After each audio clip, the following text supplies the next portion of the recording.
Hello students, team summer हिल की ओर से मैं निरंजन कुमार आप सभी का वेलकम करता हूं। आप लोगों की पढ़ाई कैसी चल रही है? ग्रामर सीखने में मज़ा आ रहा है? चलिए, उम्मीद है कि आप लोग मन लगा करके पढ़ रहे होंगे और कोरोना महामारी के इस दौर में आप लोग सुरक्षित होंगे, स्वस्थ होंगे। इसी तरह से अपने आप का देखभाल कीजिए, अपनी पढ़ाई जारी रखिए और मुझे पूरी उम्मीद है कि आप लोग हमारे द्वारा दिए जा रहे होमवर्क को भी बना रहे होंगे। तो चलिए, आज आप लोगों के पिछले क्लास के होमवर्क को चेक कर लिया जाए। पिछले क्लास में हम लोगों ने कुछ होमवर्क दिया था जिसे आप लोगों को बना करके रखना था और मुझे पूरी उम्मीद है कि आप लोगों ने पूरे होमवर्क को बनाया होगा और साथ ही साथ इसका आप अपना नोट्स भी बनाते जा रहे होंगे। तो चलिए चेक कर लेते हैं आप लोगों के पिछले क्लास के होमवर्क को। सबसे पहला जो होमवर्क था ट्रांसलेट इनटू इंग्लिश, इसमें पहला वाक्य था राजू को कंप्यूटर चलाना आता है। नोज हाउ टू का प्रयोग करके इसको बनाना है। देखेंगे कि राजू को कंप्यूटर चलाना आता है। सब्जेक्ट है राजू। राजू क्या है? थर्ड पर्सन का सिंगुलर नंबर है, तो इसके साथ नोज का प्रयोग होगा। Raju knows how to run a computer. Computer चलाना में रन का प्रयोग करेंगे, इसको याद रखेंगे। कंप्यूटर रन किया जाता है, ठीक है। दूसरा जो वाक्य है, वह तैरना जानता है। वह यहाँ सब्जेक्ट है। ही भी थर्ड पर्सन का सिंगुलर नंबर है, तो इसके साथ भी लगेगा knows. He knows how to लगा देंगे। उसके बाद वर्ब क्या है? Swim. He knows how to swim. तीसरा वाक्य है मैं पत्र लिखना जानता हूँ। सब्जेक्ट है आई। आई के साथ क्या होगा? नो का प्रयोग। I know how to. उसके बाद वर्ब क्या है? लिखना। Write a letter. क्या लिखना जानता हूं? तो पत्र, लेटर। चौथा वाक्य है हम लोगों को खाना पकाना आता है। हम लोग यहाँ सब्जेक्ट हो गए। वी नो, नोज का प्रयोग नहीं करेंगे क्योंकि थर्ड पर्सन का सिंगुलर नंबर नहीं है। We know how to cook. बस यहीं तक छोड़ देंगे, हो गया खाना पकाना, ठीक है। पांचवा वाक्य है वह बाइक चलाना नहीं जानता है। सब्जेक्ट है ही। अब यहाँ देखेंगे कि नहीं का प्रयोग किया गया, तो जो नहीं का प्रयोग किया जाता है तो आप लोगों को याद होगा कि प्रेजेंट इंडेफिनिट का नेगेटिव रूल क्या कहता है? डज नॉट का प्रयोग करने के लिए, ठीक है। तो ही डज नॉट नो। उसके बाद नो का प्रयोग करेंगे। बाइक चलाना, how to drive a bike, ठीक है। छठे वाक्य की ओर बढ़ते हैं। उन लोगों को पेड़ पर चढ़ना नहीं आता है। उन लोगों को दे चढ़ना नहीं आता, तो फिर इसमें भी नहीं आ गया। They do not know how to पेड़ पर चढ़ना। Climb up on the tree. Climb up on the tree, ठीक है। अगला वाक्य है मेरा भाई हल चलाना जानता है। तो माई ब्रदर नोज, क्योंकि ये थर्ड पर्सन का सिंगुलर नंबर है। माई ब्रदर, ठीक है। माई ब्रदर नोज हल चलाना, how to plough. PLOUGH, plough means हल चलाना होता है। How to plough. आठवां वाक्य है मुझे अंग्रेजी बोलना नहीं आता। I do not know do not know how to speak English. ठीक है। अगला वाक्य है, क्या आपको पजल बनाना आता है? Do you know how to solve the puzzle.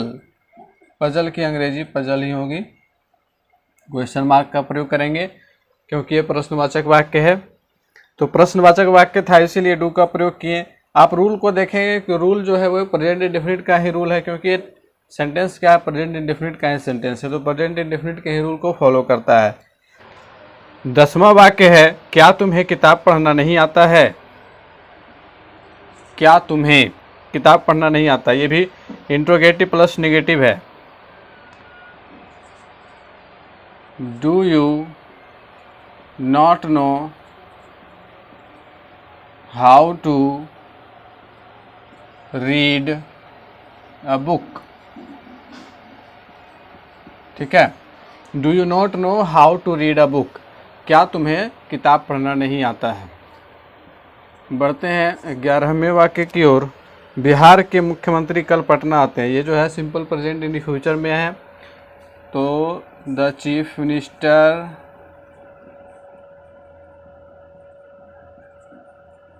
Of Bihar comes Patna tomorrow. अगला वाक्य है, राजू के पिताजी अगले सप्ताह दिल्ली जाते हैं। तो यहाँ सब्जेक्ट है राजू के पिताजी। Raju father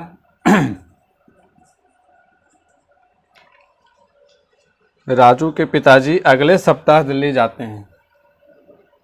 leaves for Delhi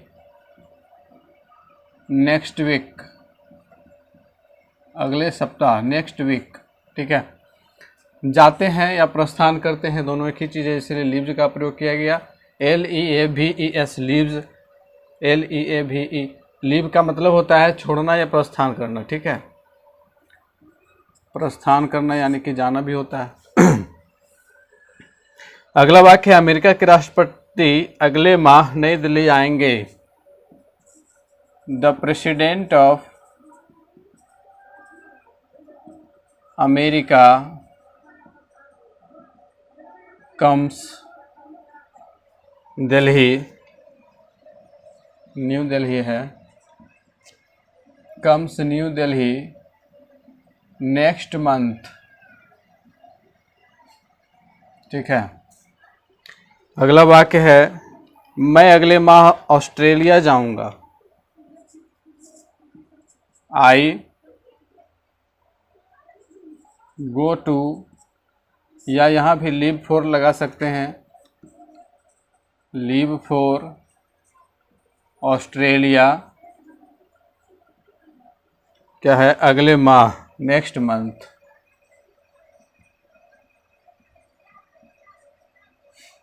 अगला वाक्य है, उसका दोस्त कल दिल्ली से लौटेगा। हिज फ्रेंड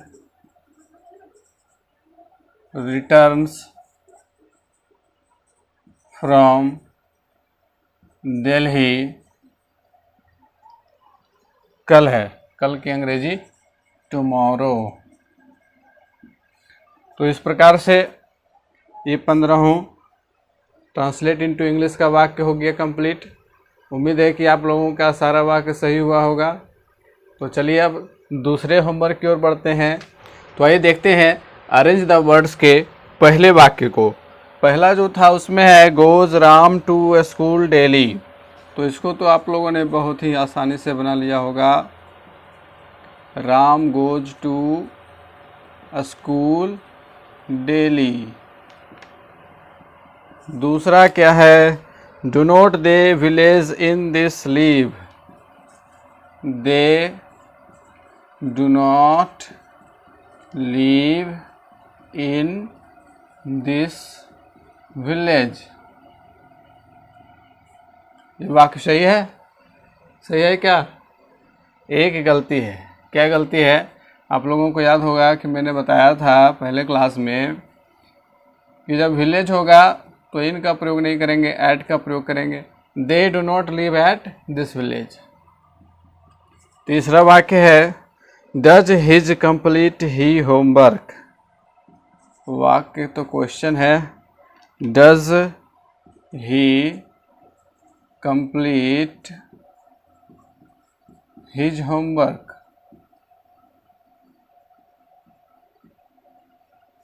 अच्छा, इसकी हिंदी क्या होगी? Does he complete his homework, क्या वह अपना होमवर्क अर्थात गृह कार्य बनाता है। चौथा वाक्य क्या था? They newspaper daily do not read.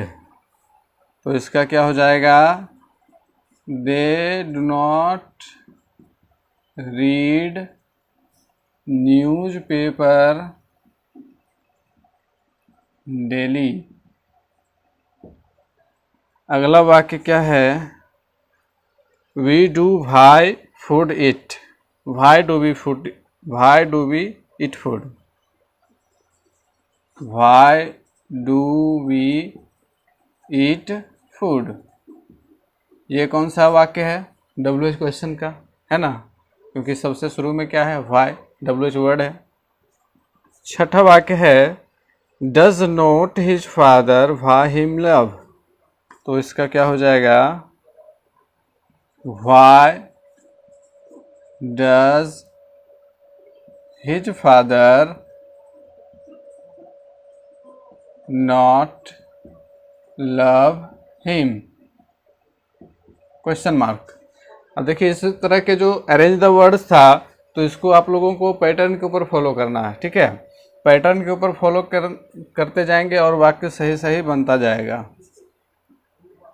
अगला वाक्य है सातवां, his him calls mother. His mother calls him, ठीक है। आठवां वाक्य है राधा ए नॉवेल रीड्स।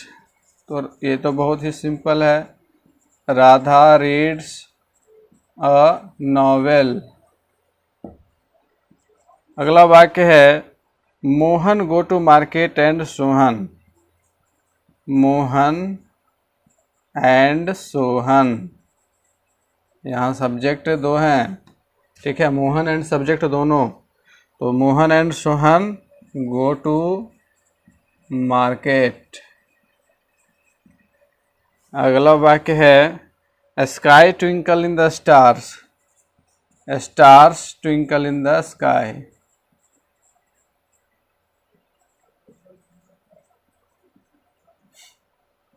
तारे आसमान में टिमटिमाते हैं। तो मुझे पूरी उम्मीद है कि आप लोगों का ये 10 वाक्य करेक्ट हुआ होगा। तो चलिए अब बढ़ते हैं आज के क्लास की ओर। तो स्टूडेंट्स, आज के क्लास में हम लोग प्रेजेंट इम्परफेक्ट टेंस के बारे में जानेंगे। प्रेजेंट इम्परफेक्ट टेंस क्या होता है, इसका क्या परिचय है, इसके पहचानने के क्या तरीके हैं, और फिर इसके जो वाक्य होंगे वो सेंटेंस पैटर्न के अनुसार इसका रूल क्या होगा ट्रांसलेशन करने का। तो इन सारी चीज़ों को आज हम लोग सीखेंगे। तो आप लोगों को पूरा क्लास देखना है, बीच में छोड़ना नहीं है, स्किप नहीं करना है, फॉरवर्ड नहीं करना है। आराम से आपको पूरा क्लास देखना है, आपको जो है अच्छे से समझ में आए। यदि आप स्किप कर दोगे तो आप लोगों को समझ में नहीं आएगा, और यदि आपने पूरा क्लास नहीं देखा तो आप लोगों को बिल्कुल फ़ायदा नहीं होगा। इसलिए आप लोगों को पूरा क्लास देखना है। ओके, तो चलिए शुरू करते हैं आज का क्लास। प्रेजेंट इम्परफेक्ट टेंस क्या होता है कि इसकी हिंदी हम लोग समझेंगे कि वर्तमान काल में इम्परफेक्ट का मतलब होता है अपूर्ण। अपूर्ण वर्तमान, अपूर्ण वर्तमान काल इसको कहते हैं। अर्थात जब कोई क्रिया प्रारंभ होने के बाद जारी है, अभी पूरी नहीं हुई है, क्रिया जारी है, वर्तमान समय में चल रही है। जैसे कि अभी हम लोग पढ़ रहे हैं तो यह क्रिया हो रही है, वर्तमान समय में घटित हो रही है। तो जो क्रियाएं वर्तमान समय में घटित होती रहती हैं वे सारी की सारी प्रेजेंट इम्परफेक्ट टेंस के अंतर्गत आती हैं। प्रेजेंट इम्परफेक्ट को और किन नामों से जानते हैं? प्रेजेंट इम्परफेक्ट टेंस को हम लोग प्रेजेंट प्रोग्रेसिव, प्रेजेंट कंटिन्यूअस के नाम से भी जानते हैं। पहले क्लास में मैंने आप लोगों को यह बताया था, तो मुझे पूरी उम्मीद है कि आप लोग बहुत तेज़ हैं, आप लोगों को सब पता होगा। तो इसके पहचानने के क्या तरीके हैं? हम लोग कैसे पहचानेंगे कि कोई हिंदी का वाक्य प्रेजेंट इम्परफेक्ट टेंस के अंतर्गत आएगा? तो जिन वाक्यों के अंत में रहा है, रही हैं, रहे हैं, रहा हूं इत्यादि, ये सारे लगे रहेंगे ना, तो हम उस वाक्य को क्या समझेंगे कि यह प्रेजेंट इम्परफेक्ट टेंस का वाक्य है। जैसे वह खेल रहा है, मैं पढ़ रहा हूं,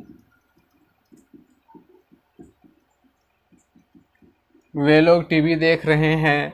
इस प्रकार के जो वाक्य होंगे वो प्रेजेंट परफेक्ट टेंस के वाक्य होंगे। ठीक है, तो उम्मीद है कि आप लोगों को समझ में आ गया होगा कि प्रेजेंट परफेक्ट टेंस के वाक्य कैसे होते हैं। इनके अंत में रहा है, रही है, रहा हूँ, रहे हैं इत्यादि लगा रहता है। ठीक है, तो अब चलते हैं इसके सेंटेंस पैटर्न के अनुसार रूल्स को समझेंगे। तो हमारा रूल नंबर फर्स्ट जो होगा, for affirmative sentence. Affirmative sentence क्या होते हैं? अफर्मेटिव सेंटेंस वैसे वाक्यों को कहते हैं जो सकारात्मक होते हैं, सिंपल होते हैं, जिनमें किसी भी प्रकार का नहीं, क्या, क्यों इत्यादि नहीं लगा रहता है।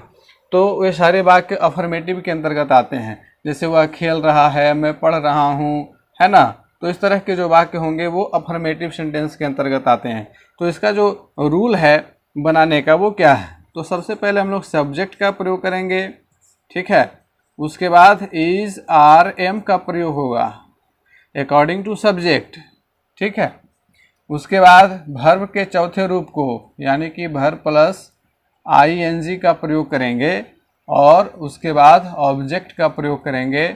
और फिर यदि वाक्य में कॉम्प्लीमेंट है तो कॉम्प्लीमेंट को ऑब्जेक्ट के बाद देंगे। आगे बात समझ में? तो सब्जेक्ट के साथ इज, आर, एम। अब किसके साथ इज लगेगा, किसके साथ आर लगेगा, किसके साथ एम लगेगा, मैं इसको भी क्लियर कर दे रहा हूं। तो देखिए, आई के साथ एम का प्रयोग होगा। ठीक है, आई के साथ एम का प्रयोग होगा। ही, सी, इट या एक नाम रहेगा तो इसके साथ इज का प्रयोग करेंगे, यानी कि थर्ड पर्सन के सिंगुलर नंबर के साथ इज का प्रयोग करेंगे। इनको क्या कहते हैं? ये हैं थर्ड पर्सन के सिंगुलर नंबर हैं।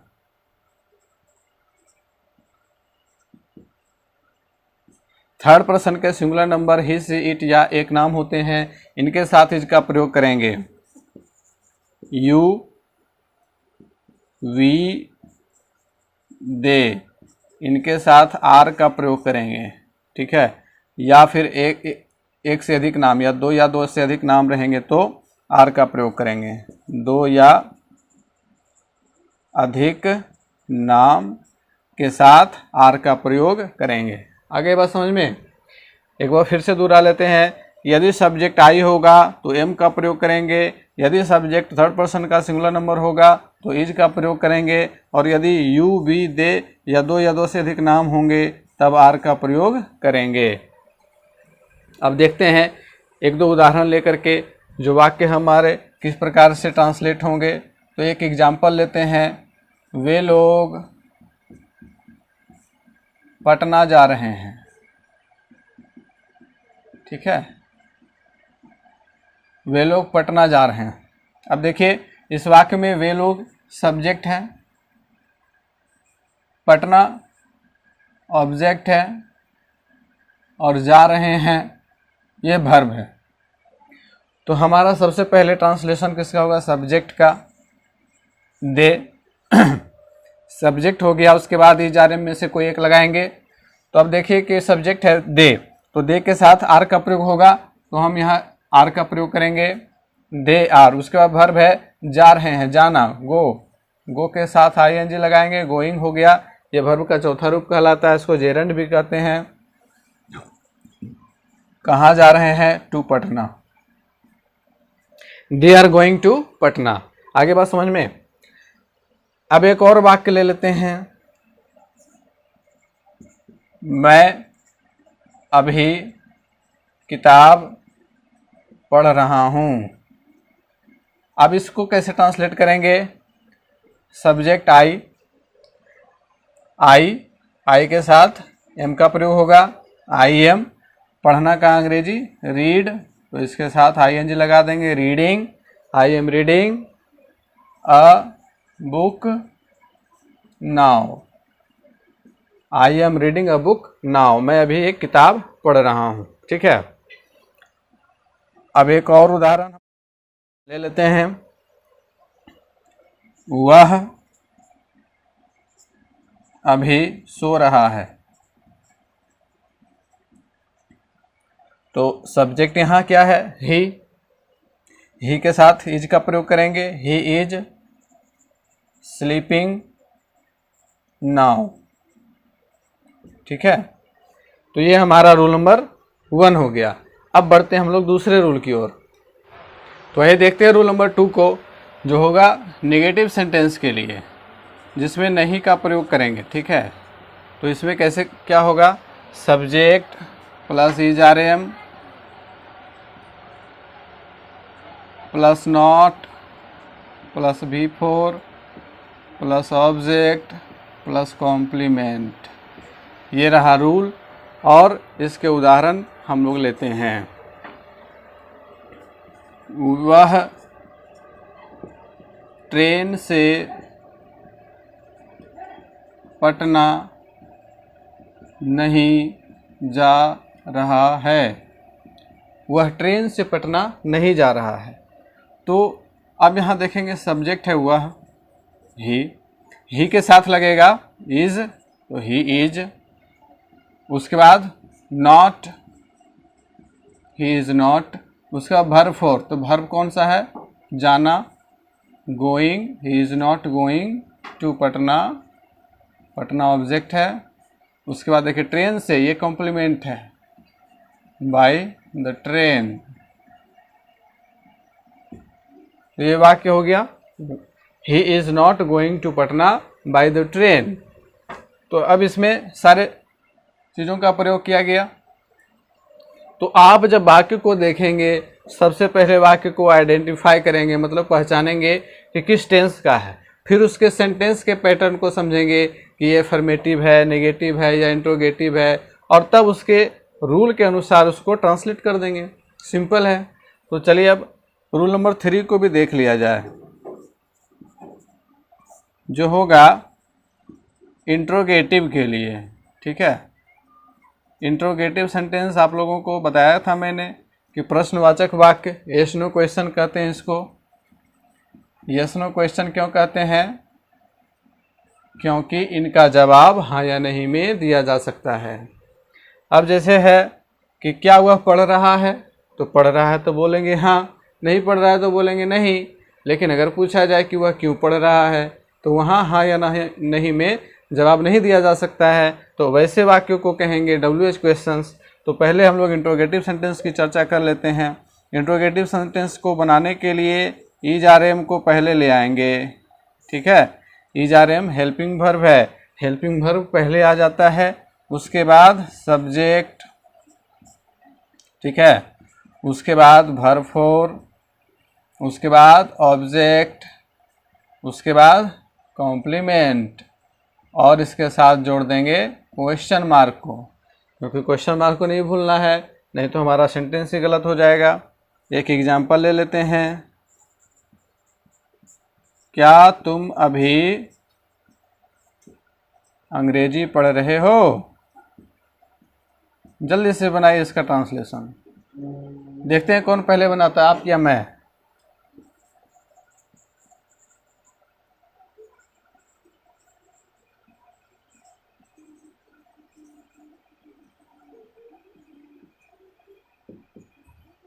बना लिया आप लोगों ने? मुझे लगता है मैं हार गया, आप लोग बहुत तेज हो। क्या तुम अभी अंग्रेजी पढ़ रहे हो? तो इसको आप लोगों ने बना ही लिया, are you reading English now, ठीक है। तो यहाँ आर कैसे लगा? क्योंकि सब्जेक्ट यू है, यू के साथ आर का प्रयोग होता है।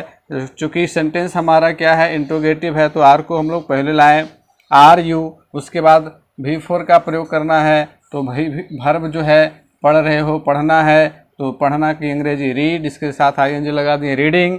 उसके बाद ऑब्जेक्ट इंग्लिश, और उसके बाद अभी यहाँ लगा हुआ है तो अभी को लास्ट में देंगे नाउ, ठीक है। तो ये रोल नंबर 3 तक आज हम लोगों ने सीखा है, और आज इन्हीं के ऊपर आप लोगों को होमवर्क दिया जाएगा। आप लोगों को होमवर्क बना करके रखना है, और बाकी के 3 जो सेंटेंस पैटर्न है उनके रूल हम लोग अगले क्लास में डिस्कस करेंगे। तो उम्मीद है कि आप लोगों को क्लास अच्छा लग रहा होगा, और अच्छा लग रहा है तो ज़्यादा से ज़्यादा दोस्तों तक पहुंचाइए, शेयर कीजिए, चैनल को सब्सक्राइब कीजिए, क्योंकि जितना ज़्यादा आप लोग सब्सक्राइब करेंगे, शेयर करेंगे, लाइक करेंगे, हमारा मोटिवेशन उतना ही बिल्डअप होगा। हम आपके लिए उतना ही मेहनत करेंगे, उतना ही प्रयास करेंगे, और अन्य विषयों पर भी काम शुरू होगा। तो चलिए बढ़ते हैं आज के होमवर्क की ओर। तो स्टूडेंट्स, आज के क्लास का होमवर्क आप लोगों के सामने ये रहा। आप लोग इसका स्क्रीनशॉट ले लेंगे और होमवर्क तैयार करके रखेंगे, जैसा कि आप लोग करते रहे हैं। तो पहला जो होमवर्क है आपका, इसमें आप लोगों को क्या करना है कि यहाँ पे खाली स्थान पे जो ब्रैकेट में वर्ब्स दिए गए हैं, इनका appropriate form according to present imperfect tense, ठीक है। अभी हम लोगों ने जिस टेंस को पढ़ा है उसके अकॉर्डिंग आपको इसमें भरना है, ठीक है। दूसरा है ट्रांसलेट इनटू इंग्लिश, अंग्रेजी में अनुवाद करना है। और इसके साथ साथ आज मैं एक आप लोगों के साथ नई शुरुआत कर रहा हूँ वर्ड मीनिंग्स की, ठीक है। तो आप लोगों के लिए मैं कुछ सिलेक्टिव वर्ड मीनिंग्स लेकर के आ रहा हूँ।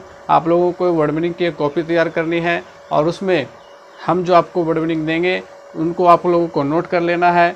और वे वर्ड मीनिंग को केवल नोट नहीं करना है, नोट करने के साथ साथ आपको उनका मेक सेंटेंसेस करना है, ठीक है। जितने भी वर्ड्स होंगे उन सब का आपको वाक्य बना लेना है। वाक्य बनाने के कारण वे वर्ड्स आपको अर्थ के साथ याद हो जाएंगे, ठीक है। आप लोगों को ज़्यादा प्रयास नहीं करना पड़ेगा याद करने का, वे ऑटोमेटिक याद हो जाएंगे जब आप उन वर्ड को सेंटेंसेस में प्रयोग करेंगे। तो स्टूडेंट्स देखिए, आप लोगों के लिए मैंने ये 10 सेलेक्टिव वर्ड मीनिंग्स तैयार किए हैं, जो आप लोगों के वर्ड पावर को इम्प्रूव करने में काफ़ी योगदान करेगा। और ये इसी तरह से मैं आप लोगों के लिए कुछ ना कुछ प्रत्येक ग्रामर क्लास के साथ नया, कभी वर्ड मीनिंग, कभी एंटोनिम, कभी साइनोनिम लेकर के आता रहूँगा। तो आप लोगों को क्या करना है कि इन सारे को नोट्स करना है, और साथ ही साथ इन सब का मेक सेंटेंसेस करना है, वाक्य बनाना है। वाक्य बनाने के कारण आप लोगों को इनका अर्थ भी पता चल जाएगा और ये याद भी हो जाएंगे। तो आप लोग इसका स्क्रीनशॉट ले लें। उम्मीद है कि आप लोगों ने इसका स्क्रीनशॉट ले लिया होगा। और इधर देखिए, आप लोगों के लिए एक सेंटेंस में लेकर के आया हूँ। इस सेंटेंस का अर्थ क्या है? Rome was not built in a day, ये सेंटेंस है। और इसका अर्थ होता है कारज धीरे होत है, काहे होत अधीर। अर्थात किसी भी कार्य को होने में समय लगता है, तो इसलिए मनुष्य को अधीर नहीं होना चाहिए। अधीर का मतलब बेसब्र नहीं होना चाहिए, धैर्यवान होना चाहिए, धैर्य रखना चाहिए, और धैर्य के साथ अपने लक्ष्य के प्रति अग्रसर रहना चाहिए। उम्मीद है कि आप लोगों को आज का क्लास अच्छा लगा होगा। अच्छा लगा है तो लाइक, शेयर और सब्सक्राइब करना नहीं भूलेंगे। मिलते हैं अगले क्लास में, तब तक के लिए गुड बाय। हंसते रहिए, मुस्कुराते रहिए और मन लगाकर पढ़ते रहिए।